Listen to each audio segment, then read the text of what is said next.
Hello guys, কেমন আছো তোমরা সকলে? আশা করি তোমরা সকলে খুব ভালো আছো। আমিও খুব ভালো আছি। তো তোমরা নিশ্চয়ই এক্সাইটেড। আমি আরেকটা নতুন ভিডিও নিয়ে চলে এসেছি। আমিও খুব এক্সাইটেড তোমাদেরকে বলার জন্য। তো দেখো গাইস, আমরা যাচ্ছি সাউথ ইন্ডিয়া। তো এই যে সাউথ ইন্ডিয়া, আমরা হাওড়া থেকে ট্রেন ধরে যাচ্ছি। আমরা মোটামুটি সাউথ ইন্ডিয়ার কিছুটা কাছাকাছি চলে এসেছি। সেই জন্য এই যে এই ছোটো ছোটো পাহাড়গুলো তোমরা দেখতে পাচ্ছ। তো দেখো কী সুন্দর, আমরা এখন ট্রেনে আছি। এই যে দেখো একটা বড় নদীও আমরা পার করলাম। আর ওই পার দিয়ে ব্রিজ ছিল, সেখান দিয়ে আবার ট্রেন যাচ্ছিলো, সেটাই আমরা ক্যামেরাবন্দি করার চেষ্টা করেছি। দেখো দারুণ, খুব বড় একটা নদী। তো তোমাদের সঙ্গে পুরো ভিডিও শেয়ার করবো সাউথ ইন্ডিয়া প্রত্যেকটা পার্ট বাই পার্ট। তোমরা অবশ্যই পুরো ভিডিওটা সব ভিডিও দেখবে এবং লাইক কমেন্ট শেয়ার অবশ্যই করবে। এই যে এটা হচ্ছে চর, খুবই বড় ছিল নদীটা। দেখো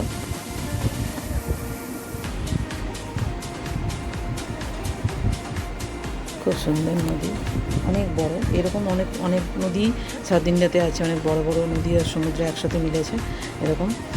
আর সাথে তোমরা তো জানোই আমরা কন্যাকুমারীর ওদিকে আছে পাম্বান বিচ, ওটাও তোমাদেরকে অবশ্যই শেয়ার করবো। সব ভিডিওতে সব কিছু শেয়ার করবো তোমাদের। আমরা কীভাবে গেলাম, আমরা হাওড়া থেকে ট্রেন ধরে প্রথমে চেন্নাই গেছি, এবার চেন্নাই থেকে মাদুরাই, তারপরে রামেশ্বরম, তারপরে কন্যাকুমারী। তো তোমাদের সঙ্গে সব কিছুই শেয়ার করবো। তোমরা পার্ট বাই পার্ট ভিডিও আসতে চলেছে, তোমরা অবশ্যই দেখবে। এইটা হচ্ছে আমরা চেন্নাই নেমে মারিনা বিচ দেখতে যাবো। এই যে আমরা এখন চেন্নাই মেল থেকে নামলাম, এবং এই যে চেন্নাই স্টেশন, এমজিআর স্টেশন। আপনারা সবাই ব্লগটা পুরোটা দেখতে থাকুন, আমাদের সঙ্গে থাকুন। চলুন।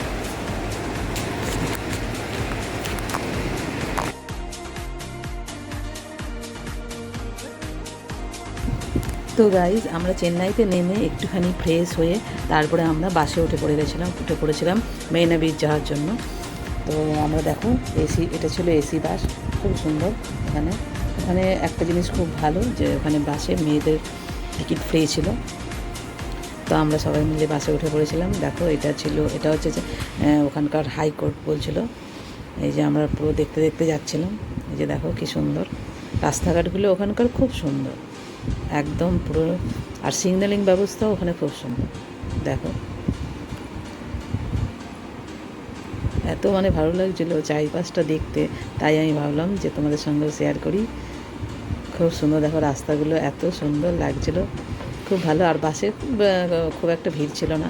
তবে আমরা যে সময়টা গেছিলাম সেই সময়টা গরম ছিল, মার্চ মাস ছিল, কিন্তু খুব বেশি না, কম ছিল একটু গরম, তখনও অতটা গরম শুরু হয়নি।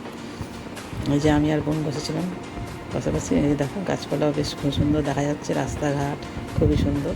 আমাদের এখানে যেটা আর কি মেন হাই রোডে দেখা যায়, কিন্তু ওখানকার রাস্তাঘাট খুব ভালো, আমার তো খুব ভালো লেগেছে ওখানে রাস্তাঘাট।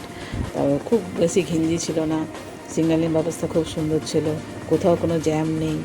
আমাদের কলকাতায় যেটা দেখা যায় আর কি, কোনো জ্যাম পাইনি আমরা, খুব সুন্দর। এই যে আমরা যাচ্ছি এখন রাস্তা দিয়ে মারিনা বিচ। আমাদেরকে একটা স্টপেজে আমাদেরকে নামিয়ে দিয়েছিলো, সেখান থেকে হেঁটে হেঁটে মারিনা বিচ পর্যন্ত যেতে হবে। দেখো তোমরা, এই যে যাওয়ার পথে এই যে মারিনা বিচের গ্রেট আর কি, এটা পিছনে ছিল, আমরা আরও গিয়ে যেতে হবে সামনে। যে আমরা তাই হেঁটে হেঁটে যাচ্ছিলাম। মাঝখানে আমরা আবার ওরা সব শরবতও খাওয়া হয়েছিল। মারিনা বিচে পুরো বালি, দেখো পুরো বালির মধ্যে দিয়ে আমরা হাঁটছি। বিচটা সমুদ্রটা অনেকটা দূরে, আর বিচে বালি প্রচুর, অনেকটা হেঁটে তোমাদেরকে যেতে হবে বিচের কাছাকাছি। পুরো আমার জুতোয় পুরো বালি ঢুকে গেছে। ওই জুতোয় পুরো বালি ঢুকে গেছে।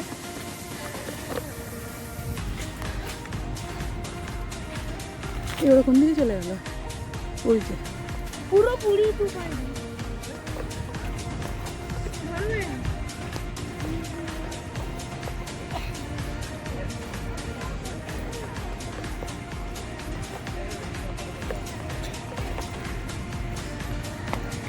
ডুবে দুভাই আসছে।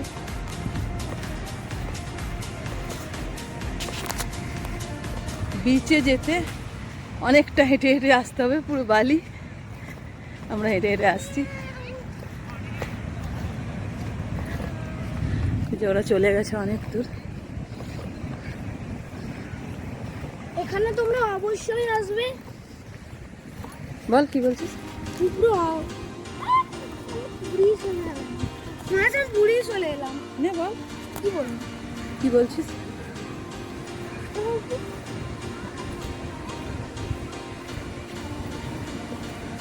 কোথায় গেল তোর বাবা?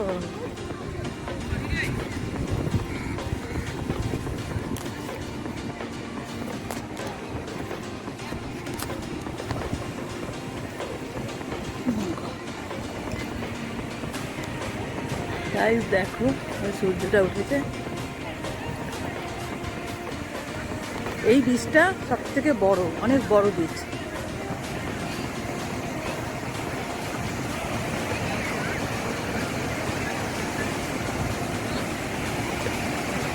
কিন্তু সবাই এখানে দাঁড়িয়েছে।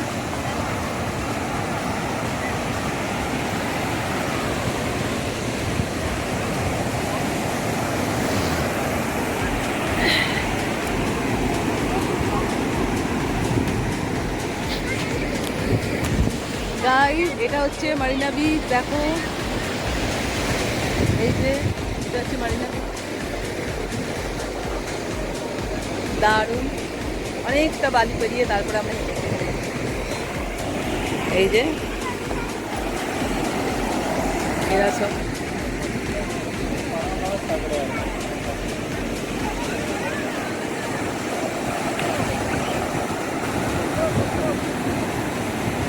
ওই যাবি না।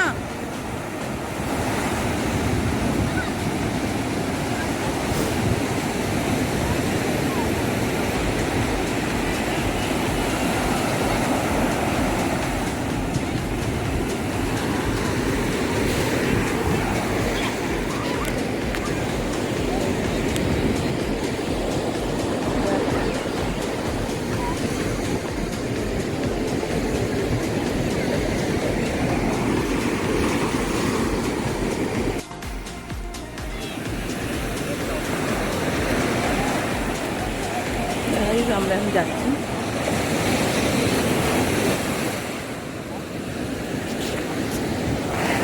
সবাই এখন বিচের পাশ দিয়ে হাঁটছি, খুব ভালো লাগছে, দারুণ। সকালবেলা এখন সকাল 7:30 বাজছে। আমরা এরপরে আবার ট্রেন ধরবো, সেই জন্য আমরা সকাল সকাল চলে এসেছি।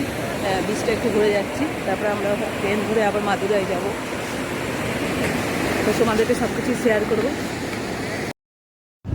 তো গাইজ দেখো তোমরা, এই যে মারিনা বিচে এটাই হচ্ছে একটা বৈশিষ্ট্য, সেটা হচ্ছে যে বিচটার মাঝখান দিয়ে রোড করা হয়েছে। দেখো এই যে এই পাশেও সমুদ্র, আর এই যে মাঝখানে হচ্ছে রাস্তা, দেখেছো? এটা তুমি সাধারণত আমাদের পুরী বা দীঘার বিচে তুমি এটা দেখতে পাবে না। এখানে মারিনা বিচে আমি দেখতে পেলাম, এটা খুব সুন্দর লাগলো আমার। দেখো খুব সুন্দর, দুপাশটা খুব সুন্দর, মানে বিচটা এত সুন্দর। এই যে সমুদ্রের ঢেউগুলোও খুব সুন্দর লাগছিল। এই যে দেখো, এদিকটা মনে হচ্ছে শান্ত, এদিকটা অত বেশি ঢেউ নেই। আর এই অপোজিটটা দেখো কত ঢেউ। এটা হচ্ছে যে আমরা বিচের থেকে একটু উপরে উঠেছিলাম এই রাস্তাটাতে, ওটা ওঠার জায়গা আছে ওখান দিয়ে, সেখান দিয়ে আমরা উঠে এইখান দিয়ে হাঁটছিলাম আর কি। খুব সুন্দর একদম, সবাই তো একদম সামনে চলে যাচ্ছিলাম, সেখানে গিয়ে সবাই ফটো সেশন করছিল। দেখো এই যে সবাই এখানে বসেছে, একটু যেহেতু সকালবেলা একটু বেশ রোদ ছিল, তাই আমরা বসে একটুখানি রেস্ট নিয়ে নিচ্ছিলাম। আর চারিদিকের দৃশ্যটা খুব সুন্দর, অপরূপ যাকে বলে। যে বোনও বসেছিল এখানে, আমরা সবাই অনেক ছবি টবি তুলে আমরা একটুখানি জল টল খেয়ে নিয়েছি এখানে বসে। যে খুব সুন্দর ছিল জায়গাটা, মারিনা বিচটা এত যে সুন্দর, সত্যি তোমরা যদি না গেলে তোমরা বিশ্বাস করবে না যে এত সুন্দর, এত বড় বিচ। খুব ভালো। যে বোনের ছেলে একটু দুষ্টুমি করছিলো, ওকে ছবি তুলতে বলছিলাম, তাই ও নানা রকম জোগাড়ি করছিল। এই যে এখানে ছবি তোলা হচ্ছে, সব ফটো সেশন করেই যাচ্ছে সবাই। মানে আসলে তোমার এই সমুদ্রের পাড়ে গেলে সবারই খুব ভালো লাগে, সবারই মনে হয় যে ওখানে বসে থাকি, ওখানে এত সুন্দর ঠান্ডা হাওয়া, সমুদ্রের ঢেউ, তার মাঝখানে এরকম রাস্তা, খুবই ভালো লাগবে। তোমরা যদি কখনো যাও অবশ্যই মারিনা বিচে যাবে, খুব ভালো লাগবে তোমাদেরও। নানাভাবে ওখানে ছবি তুলছিল, কিন্তু খুব ভয় লাগছিলো। আবার বোল্ডারগুলো ছিল, বোল্ডারগুলো ছিল ওখানে, যাতে পড়ে গেলে ব্যাস তাহলে খুবই অবস্থা খারাপ হয়ে যাবে। এই যে আমি বলছিলাম যে পোজ দে, ছেলেকে বলছিলাম পোজ দিয়ে দাঁড়া, তাহলে ছবি তুলো। কিন্তু ওই বোল্ডারগুলো ওই দিকে গিয়েও বোনের হাজব্যান্ড ছবি তুলছিল, কিন্তু আমি ওই দিকটা যাওয়াটা খুব একটা সেফ বলে মনে হয়নি, তাই আমি ওই দিকে যেতে দিইনি। দেখো খুব সুন্দর, তাই ভাবলাম তোমাদের সঙ্গে এটা শেয়ার করি। এরপরে বড়াগুলো কি সুন্দর। বাইরের থেকে আসার পথে আমরা এখানে বড়া খাচ্ছি। ডোসা, সাম্বার, চাটনি। ও দারুণ। এক্সারসাইজ এখানে দেখো আমাদের সঙ্গে একজন হিরোইনও চলে এসেছে, তার হিরোকে খুঁজে পাওয়া যাচ্ছে না, প্রসেসিং আর ও এখন পর্যবেক্ষণ করছে। আউটপুট যেটা দিচ্ছে সেই ইনপুটের থেকেও বেশি। আমরা বড়া খেয়েছি, এখন আমরা চা খাবো এখানে।